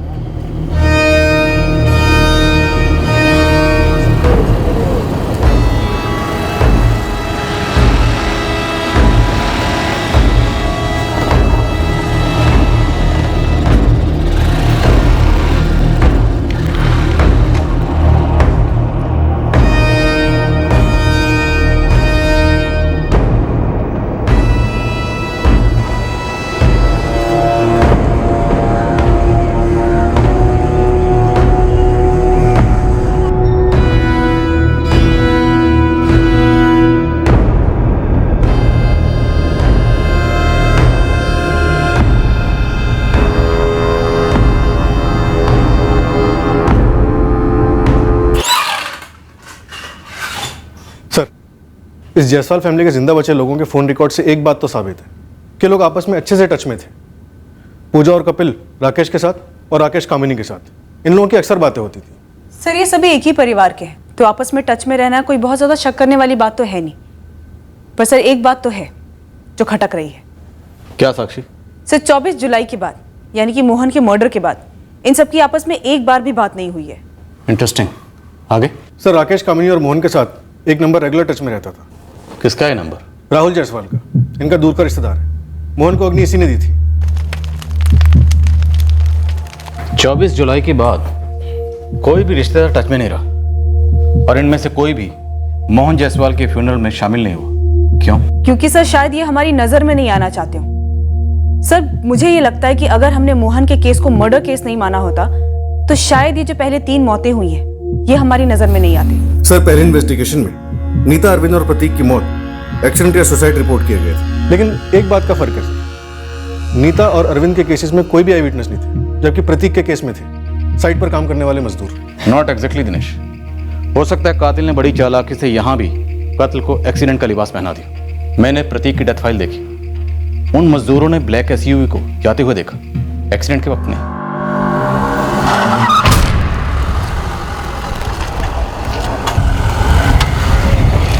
तो हो सकता है लोकल पुलिस ने 2+2 की थ्योरी के हिसाब से प्रिज्यूम कर लिया, जैसे नीता दास और अरविंद जायसवाल के केसेस में बिना आई विटनेस के होते हुए भी उन केसेस को सुसाइड मान लिया। सर एक बात तो है जो मुझे बहुत पहले से पिंच कर रही थी, ये प्रतीक रहता था पाठक नगर में, पर एकाएक 21 जून को ये पंचनगर के हाईवे पे कैसे पहुंच गया, और वो भी इतने नशे में उसका सो कॉल्ड एक्सीडेंट हुआ। मुझे स्ट्रांगली लग रहा है कि चारों कत्ल हैं और आपस में कनेक्टेड है।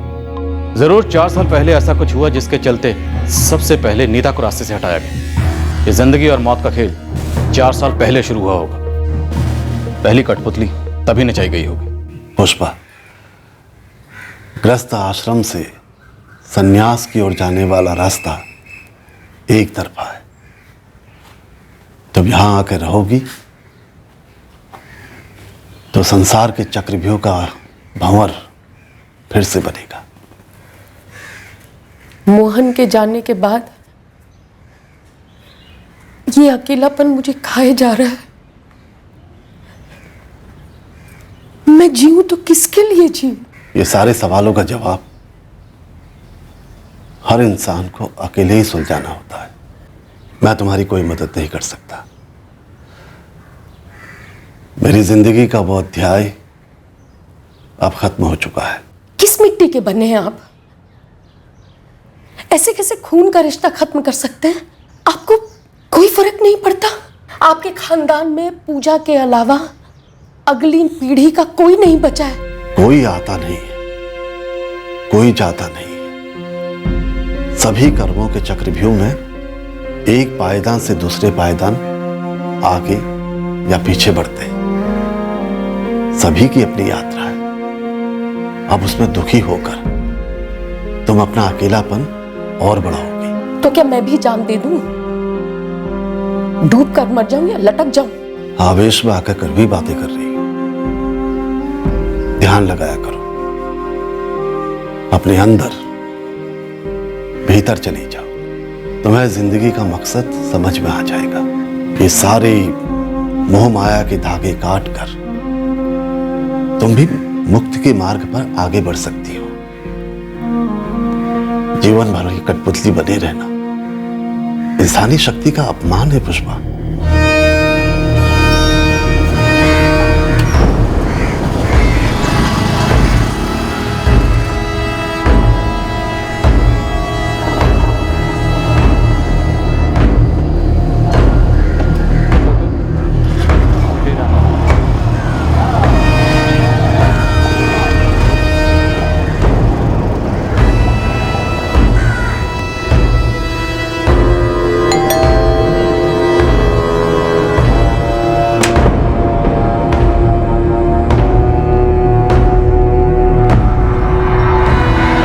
वही तो सर, ये राहुल जायसवाल है तो मुकेश जायसवाल का रिश्तेदार, लेकिन बंदा इंतजार में रहता है कि कब मुकेश काम पर निकले और ये बंदा उसके घर के अंदर दाखिल हो जाए। और ये मुकेश की पत्नी कामिनी कब घर पे रहती है? वही तो सर, वही तो।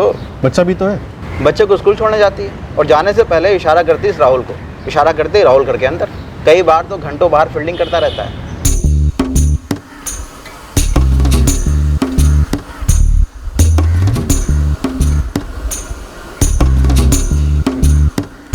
जिस दिन ये सिग्नल होता है मतलब मुकेश उस दिन काम पर नहीं गया, घर पर ही।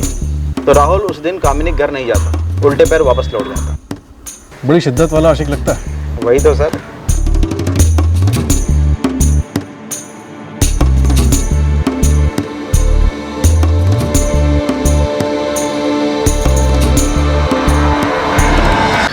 आशिकी है तो जरूरी नहीं कि हमारे इस 4 मर्डर केस से उसका कोई लेना देना हो। तो फिर तेरे पास हुक्म का कोई इक्का है? फिलहाल तो नहीं है सर, लेकिन एक तुक्का मारो। काम है तेरा, जल्दी बोल। सर ये प्रतीक जायसवाल पाठक नगर में एक बड़ा घर लेता है और चुन चुन कर मुकेश जायसवाल और कामिनी जायसवाल के साथ ही रहता है। ऐसा इनके बीच में क्या रिश्ता था? सर ये राहुल जायसवाल ही तो है जिसने हमें विकास प्रसाद की लीड दी थी, मोहन के जिगरी दोस्त की। और इसे हमने स्कैनर पर लिया ही नहीं। दे रहा है दुरुस्त है, घसीटा जरा इसे, देखते हैं कहीं हमारे 4 मर्डर केसेस का सिंगल विंडो क्लियरेंस तो नहीं।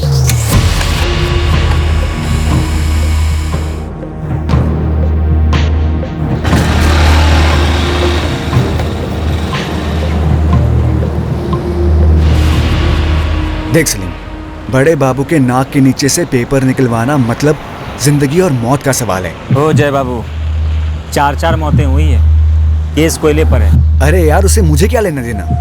अगर तुम्हारे चक्कर में मेरी नौकरी चलेगी तो मैं तो मर जाऊंगा।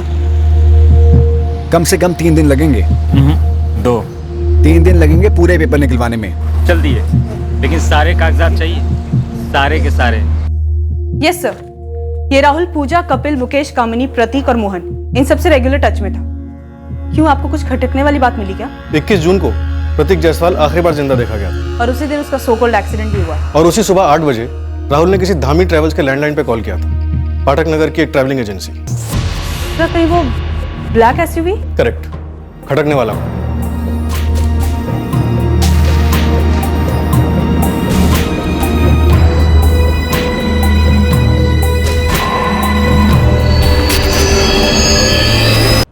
तो तू दोस्त है राहुल जायसवाल का, सुरेश धामी? जी हाँ। 21 जून को ये ब्लैक एसयूवी राहुल जायसवाल ने बुक की थी? जी। प्रदीप जी, ये गाड़ी शायद आपके राडार से छूट गई। जी लगता तो ऐसा ही है। सर बात क्या है? सर मेरी गाड़ी कहीं गलत काम में इस्तेमाल तो नहीं हुई ना? हुई है, और क्यों हुई है और कैसे हुई है ये तेरा दोस्त बताएगा हमें, राहुल जायसवाल। इस राहुल जायसवाल और कामिनी जायसवाल दोनों को उठा लो, पता करते हैं कि कठपुतलियां क्यों नचाई गई और धागे किसके हाथ में थे। राहुल, ए राहुल। आया माँ। 21 जून को ब्लैक एसयूवी में तुम्हारे साथ और कौन कौन था? Black SUV?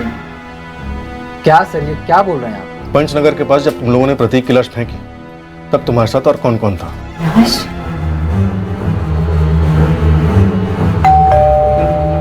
जी आदर्श स्कूल में है ना? हाँ।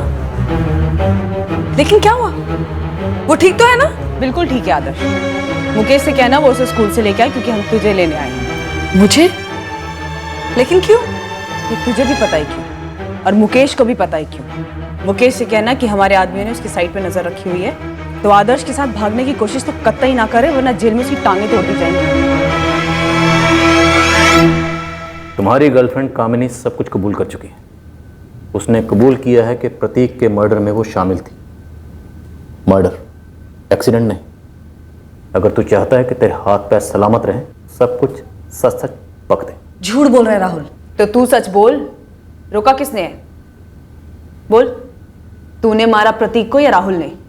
मैं प्रतीक को क्यों मारूंगी? राहुल क्यों मारेगा? वो आप उससे पूछिए ना। मतलब राहुल ने मारा है ना? तुम्हारा एक कांस्टेबल है राम सिंह, सस्पेंडेड है। जानते हो सस्पेंड क्यों हुआ? उसने एक मुजरिम के ये जो दोनों कान होते हैं सर वो उखाड़ दिए थे। मुकदमा अभी भी चल रहा है। सर उसे कभी कभी यहाँ बुला लेते हैं तो जैसों की मालिश करने के लिए। राहुल सर तेरा पर्दा गिर गया है। बोल। सर मैं अकेले नहीं था सर, मैं अकेले नहीं था सर। वो हम जानते हैं, कामिनी थी तेरे साथ। सर और भी थे। कौन कौन? मैं, कामिनी, राकेश और कपिल भी साथ थे। क्या बात? पूरी फैमिली ब्लैक एसयूवी पर पिकनिक मनाने निकली थी। चल अब जल्दी से वजह बता।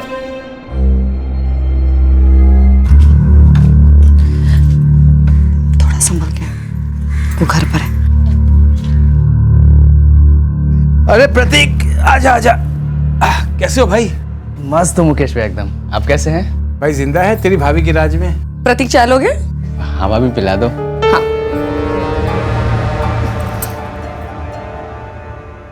अब पति है मेरा, उसे उसी के घर में आने से रोक तो नहीं सकती ना।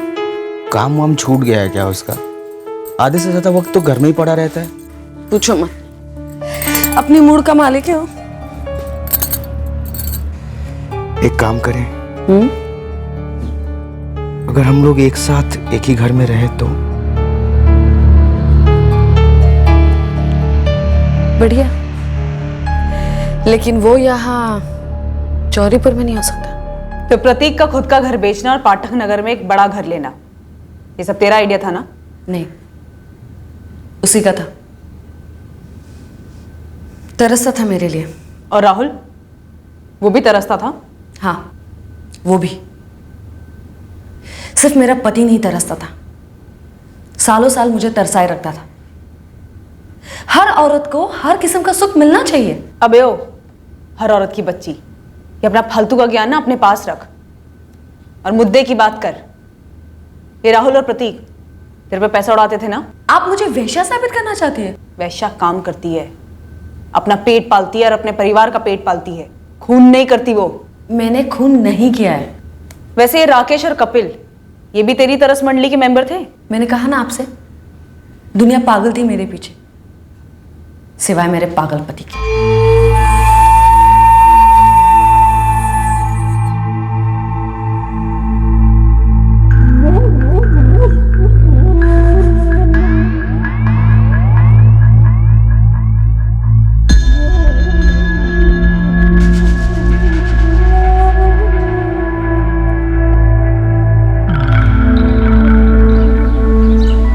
क्या हुआ? मुकेश घर पर होगा या फिर कामनी इस बेड़े प्रतीक के साथ होगा। ये प्रतीक ना कुछ ज़्यादा ही मुंह मार रहा है। हाँ यार, जब जाओ साला वहीं बैठा रहता है। ऐसा एक बार भी नहीं हुआ जब हम लोग वहाँ गए हों तो भाई साहब उठकर दूसरे कमरे में चले जाएं या घर से बाहर चले जाएं। यार अपना अच्छा चल रहा था यार, मिल बांट के। ये बेवड़ा प्रतीक कहाँ से आ गया है? बावला हो गया कामिनी के पीछे। शादी वादी करना चाहता है क्या? अब मुझे क्या मालूम, मैं तो उससे कुछ बोल भी नहीं सकता। मेरा दूर का रिश्तेदार जो है, और तुम्हारा तो साला है ना। प्रतीक, जैसे तू रिश्तेदार है ना, वैसे वो भी रिश्तेदार है। लल्लू मत समझ मुझे कामिनी, जब देखो तब ये दोनों धमक जाते हैं यहाँ। चौरीपुर में भी आते होंगे है ना? मेरे पीठ पीछे तेरा इन दोनों के साथ भी चल रहा है, क्यों? बड़ा गुस्सा आ रहा? इतना हक तो मेरा पति भी नहीं जता था। हक है, इसीलिए हक जता रहा हूँ, समझी? और आज के बाद ये राहुल और राकेश जीजाजी यहाँ दिखने नहीं चाहिए, कभी नहीं मिलेगी तुमसे। हक वही जता सकता है जिसके जेब में पैसा हो और जिसके जेब से पैसा आसानी से निकले। लेकिन प्रतीक तो दिन भर दिन कंगाल हो जा रहा था। तो तूने राहुल और राकेश के साथ मिलकर प्रतीक का मर्डर प्लान किया, और इन सब में कपिल कहां से आया? वो भी शामिल था इसमें? नहीं, मैं कपिल के साथ नहीं सोती थी, उसे राकेश साथ लाया था।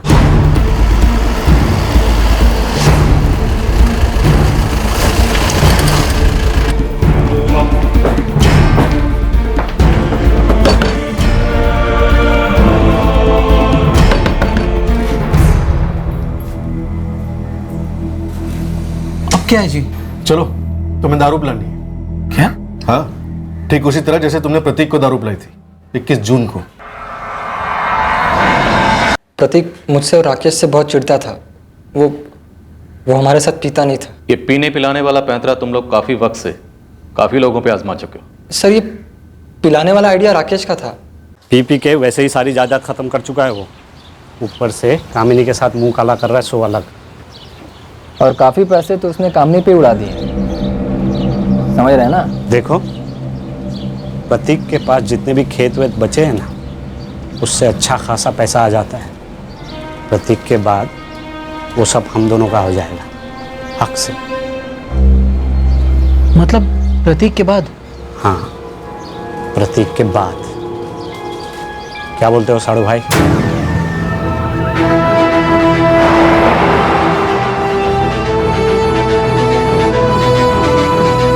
गाड़ी मैंने किराए पर ली थी और प्रतीक से मिलने कपिल गया था।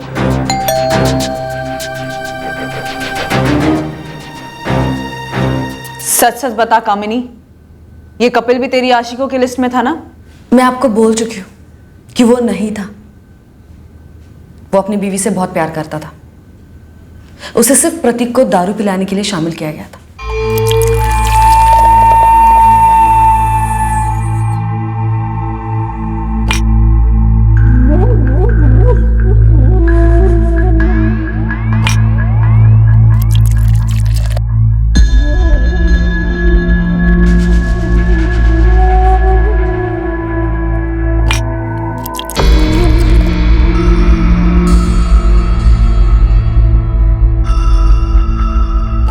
कामनी ने हमें पहले ही बताकर रखा था कि 21 जून को मुकेश जल्दी काम पर जाने वाला है। फिर कहाँ मारा प्रतीक को?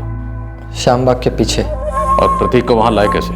प्रतीक की कपिल से अच्छी जमती थी, तो कपिल प्रतीक को पिला विलाकर वहां घुमाने के बहाने लेकर के आया था और कामिनी भी साथ में थी।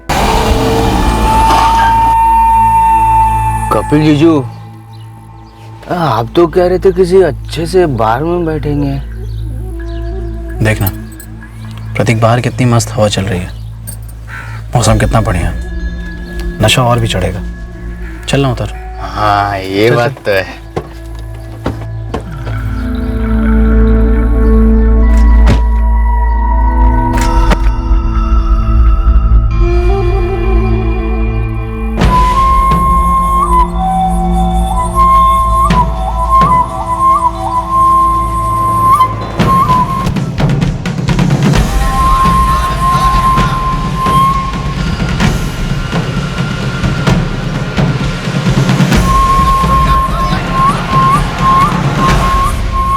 किसी सुनसान जगह पे लेके इसको फेंक देते हैं, लोगों को एक्सीडेंट लगेगा। क्यों?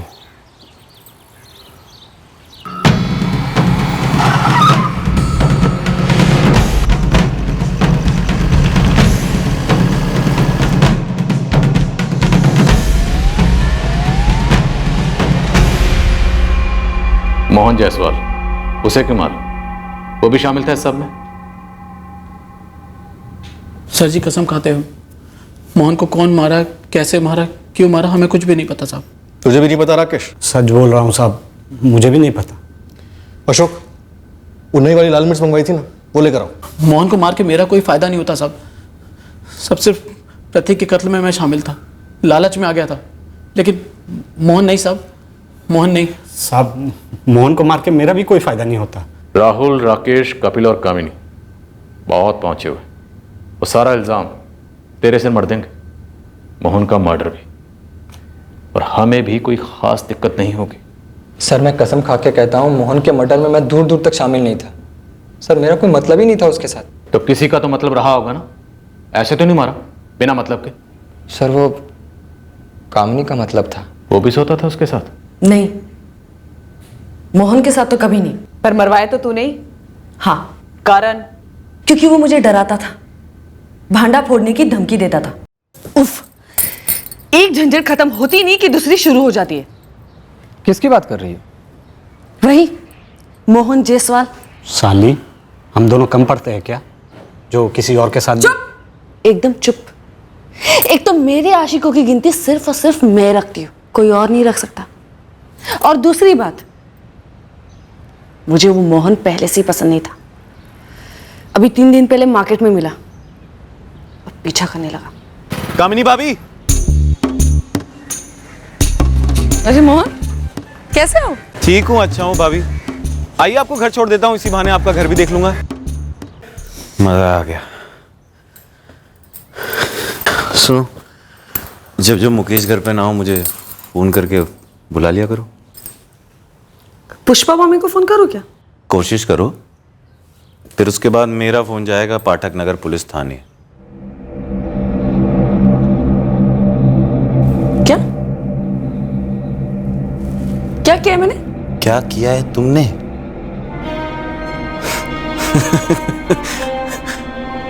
सब कुछ तुमने ही किया है। 21 जून को मेरी प्रतीक से बात हुई थी, हम मिलने वाले थे पर मिले नहीं क्योंकि कपिल जीजा जी उससे मिलने आ रहे थे। और ये बात तुमने पुलिस को तो बताई नहीं। कोई नहीं, पुलिस तुमसे पूछेगी, कपिल से भी पूछेगी कि ये पहले क्यों नहीं बोला। और क्या छुपा रहे हो? आंखें और कान तो सबके पास होती है कामिनी भाभी, पर हर कोई मुकेश भैया जैसा नहीं होता। साले के कान, नाक और आंखें सब बंद कर देना चाहती हूँ, और वो सिर्फ मेरे लिए नहीं, तुम दोनों के लिए भी खतरा है। मुझे बिना मर्जी किसी का छूना तो दूर, देखना भी गवारा नहीं है। और वो कमीना मुझे धमकियां देकर मुफ्त में मजे लेना चाहता था। ये राकेश और राहुल ने उसे मारा? मैं नहीं जानती कि किसने क्या किया, बस खबर मिली कि वो मर गया। और सच कहती हूँ, सुकून मिला। हाँ भाई, बैठते हैं, बिल्कुल बैठते हैं। बोलो, कहाँ मिलना है? तेरे खेत से बेहतर जगह नहीं है भाई, उसी पेड़ के नीचे मिलते हैं। विलायती जापानी स्कॉच लाया हूँ, सालों से मेरी और मोहन की अच्छी जमती थी। हम अक्सर उसके खेत में बैठकर पिया करते थे। तो सिर्फ तुम दोनों ही पी रहे थे या उस शाम को सब आशिकों की मंडली जमा हुई थी वहां पे? सिर्फ हम दोनों ही थे, राकेश बाद में आया था।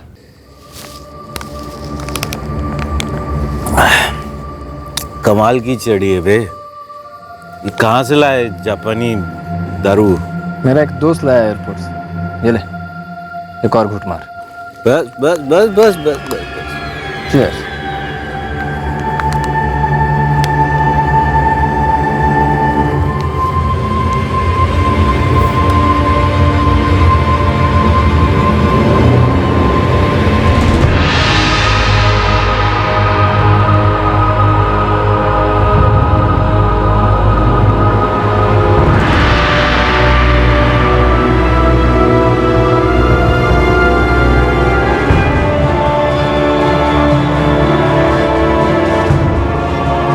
नीता, अरविंद, इन दोनों को क्यों मारा? सर, नीता दीदी और अरविंद का मुझे सच में नहीं पता है सर। सर, अगर आपको यकीन नहीं हो रहा है तो आप राम सिंह को बुला लो सर। मेरे कान उखाड़ दो या जो करना है करो सर। जब कुछ पता ही नहीं है सर तो क्या बोलूं? मुझे याद नहीं है मैडम कि मेरी राकेश के साथ दोस्ती कब हुई थी। राकेश की नीता के साथ शादी होने से पहले से ही तेरी उसके साथ दोस्ती थी? बेडरूम वाली दोस्ती? हाँ शायद, लेकिन आप उसी से क्यों नहीं पूछती? मैं ऐसे हिसाब नहीं रखती। और मैडम, मेरा किसी के साथ कोई बैर नहीं था, सब कुछ अच्छा चल रहा था। मैं अपनी खुशी चाहती थी और सामने वाले को खुश कर देती थी। इन सब ने अपने आप में जाल बनाया और सबके सब फंस गए और मुझे भी फंसा दिया। 900 चूहे खाकर बिल्ली हज को चली। क्यों? सर जी, नीता और अरविंद के बारे में मुझे कुछ भी नहीं पता। सर जी, प्रतीक और मोहन के कत्ल में मैं शामिल था, ये मैं कबूल करता हूँ, लेकिन नीता और अरविंद के कत्ल को मेरे सर पे क्यों डाल रहे हो साहब, जबरदस्ती? राकेश दास, जबरदस्ती तो हमने भी शुरू भी नहीं की है, हालांकि बहुत पहले करनी चाहिए थी। लेकिन एक बात तो तालाब के पानी से भी ज़्यादा साफ है कि पहले तुम्हारी पत्नी नीता और उसके 2 साल के बाद उसका भाई अरविंद दोनों तालाब के पानी में डूबे नहीं थे, बल्कि डुबोए गए थे। अब शक की कोई गुंजाइश नहीं कि नीता और अरविंद का कत्ल हुआ। सर, वैसे तो हम सबको तोड़ रहे हैं, लेकिन मुझे पूरा शक है कि इन सारे मर्डर्स के पीछे नीता के पति राकेश दास का ही हाथ है। सर, वैसे प्रतीक और मोहन को पिला करके इस मर्डर को सुसाइड और एक्सीडेंट का रूप देने का आइडिया इसी राकेश का ही था। तब तो 100% नीता और अरविंद के साथ यही हुआ।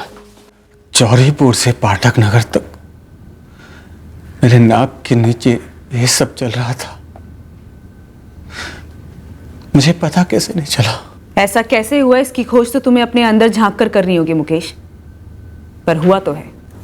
इंसान जब सच का सामना नहीं करना चाहता, आभास होते हुए भी आंख मिलाना नहीं चाहता, तो अक्सर वो सच के साई से भी दूर रहता है। मुकेश, तुम पिछले सालों के एक एक दिन को ध्यान से याद करो। कितनी बार सच ने तुम्हें दस्तक दी होगी और कितनी बार तुमने सुन के भी अनसुना कर दिया होगा।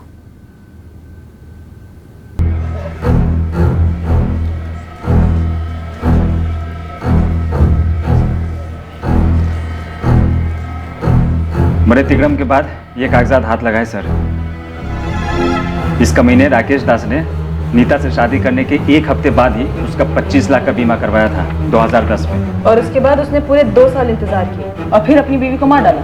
हाँ मैम, क्लोजर रिपोर्ट के लिए पीछे पड़ा था चित्रापुर थाने में। इंश्योरेंस उड़ा ली गया शाह ने। सर इस राकेश पर हमारा डाउट तभी जाना चाहिए था। कोई बात नहीं, 4 साल की कसर एक ही बार में पूरी करें। सॉलिड धुलाई करो इसकी। इससे नीता का सच हुआ, अरविंद का तो अपने आप बोल देगा। बोनस।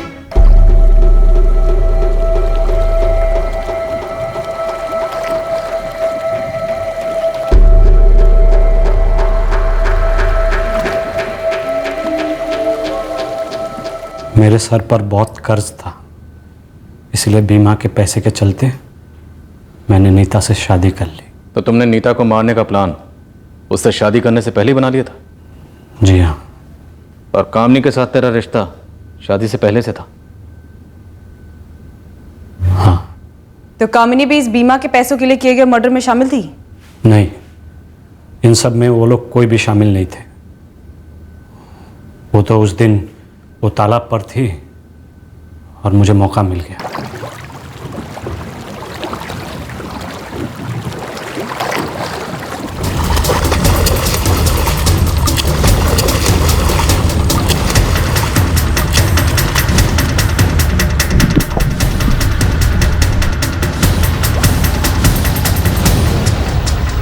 और नीता का भाई अरविंद? अरविंद को पता चल गया था कि मुझे बीमा के पैसे मिल चुके हैं। वो मुझे ब्लैकमेल करने लग गया। मैंने उसको पैसे दिए थे, लेकिन उसको 50% चाहिए था, इसीलिए मैंने उसका भी। तूने उसे भी मार डाला? हाँ, मार डाला उसको भी। उस दिन भी तालाब किनारे कोई नहीं था।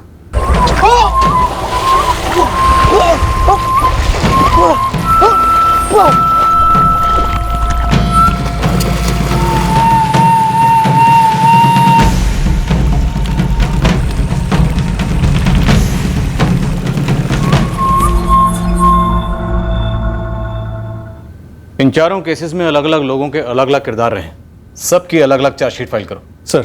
इंश्योरेंस कंपनी को भी इन्फॉर्म करो और इस कपल की बीवी पूजा, इसे जरा डीपली टटोलो। Right sir. इस केस में कुछ लोग नाना कहते हुए भी इन्वॉल्व रहे, ब्लैकमेल करते रहे। और इस फैमिली के बुजुर्ग नारायण जायसवाल, सन्यासी नारायण जायसवाल, जरा पता करो कहीं ऐसा तो नहीं काफी कुछ जानते हुए चुपचाप बैठे रहे हो और मौन व्रत धारण कर लिया। सर वो तो अपनी दुनिया में रहते हैं। लेकिन अगर जुर्म के बारे में जानने के बावजूद चुपचाप बैठे रहे हो तो हमारी दुनिया में उसे भी जुर्म ही माना जाता है। हमारे परिवार के सारे बच्चे इतना भयंकर खेल खेल रहे थे, सबकी जिंदगी दांव पर लग गई। क्या आप जानते थे? नहीं पुष्पा, मुझे नहीं मालूम था कि ये इतने भयंकर चक्रव्यूह में फंस रही है। एक बात बताओ, ये बात उन लोगों को भी पता नहीं थी कि वे क्या कर रहे हैं, क्या होने वाला इस खेल का अंजाम। बिल्कुल नहीं जानते।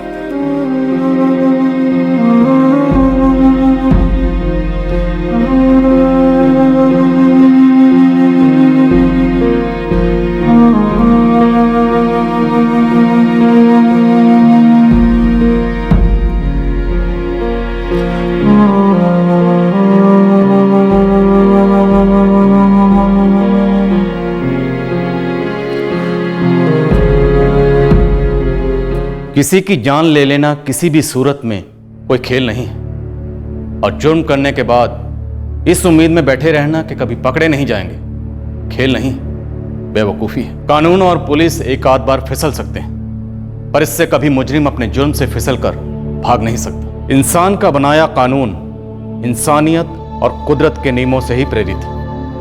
हर कर्म का एक निर्धारित फल होता है और हर जुर्म का एक ही फल है, किए की सजा। जय हिंद। क्राइम पेट्रोल्स के और भी दिलचस्प कहानी देखने के लिए हमारे चैनल को सब्सक्राइब करें और बेल आइकॉन दबाना न भूलें।